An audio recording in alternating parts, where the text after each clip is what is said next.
Hello everyone, নিশ্চয়ই আমার thumbnail দেখে বুঝতে পেরে গেছো আমি আজকে চিকেন রান্না করেছি। তবে কার বাড়িতে করেছি চলো দেখা যাক। সবাই কেমন আছো? আশা করি ভালো আছো। আমি ভালো নেই, কারণ মনটা খুব খারাপ ছিল। মায়ের খুব শরীরটা খারাপ, তাই আমি চলে গেছিলাম বাপের বাড়িতে। এক্স্যাক্টলি ওটা বাপের বাড়ি না, ওটা হচ্ছে মায়ের বাড়ি, কারণ মা বাড়িটা সুন্দর করে সাজিয়ে রাখে, তাই ওটা হচ্ছে মায়ের বাড়ি। মার শরীরটা ভীষণ খারাপ বলে তাই আমি গেছিলাম রান্নাবান্না করে গুছিয়ে গাছিয়ে দেওয়ার জন্য। রান্না ছিল ওখানে, চিংড়ি মাছ ছিল, লাউ ছিল, লাউ চিংড়ি করবো বলে আমি চিংড়ি মাছগুলো বেছে নিয়েছিলাম। দিয়ে লাউ চিংড়ি করার পরে ছিল চিকেনটা ধুয়ে রেখে দিয়েছিলাম।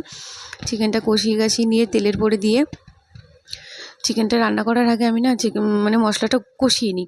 তারপরে এই যে চিকেনটা দিয়ে দিলাম। প্রচণ্ড গরম লাগছিলো, এত গরম আমি দাঁড়াতে পারছিলাম না, তাড়াহুড়ো করছিলাম, কারণ গরম তো আছেই, তা বাদেও মাকে খেতে দিতে হবে, তাড়াতাড়ি করে খাইয়ে ওষুধ খাওয়াতে হবে। চিকেনটা কষাতে গিয়ে পুড়ে গেছিলো, তারপরে দিয়েছিলাম জল ঢেলে, দিয়ে ঢাকা দেওয়ার পরে চিকেনটা পুরোপুরি সম্পূর্ণভাবে রেডি। এবার খেতে দেবো মাকে। খাবার দাবার রেডি করে নিয়ে মাকে খেতে দিচ্ছিলাম, দিয়ে মা যাতে ওষুধগুলো ছিল টাইম মতন খাইয়ে দিতে পারি। খাওয়া দাওয়া আমাদের কমপ্লিট। ভিডিওটা আমি এখানে স্টপ করছি। ভালো লাগলে লাইক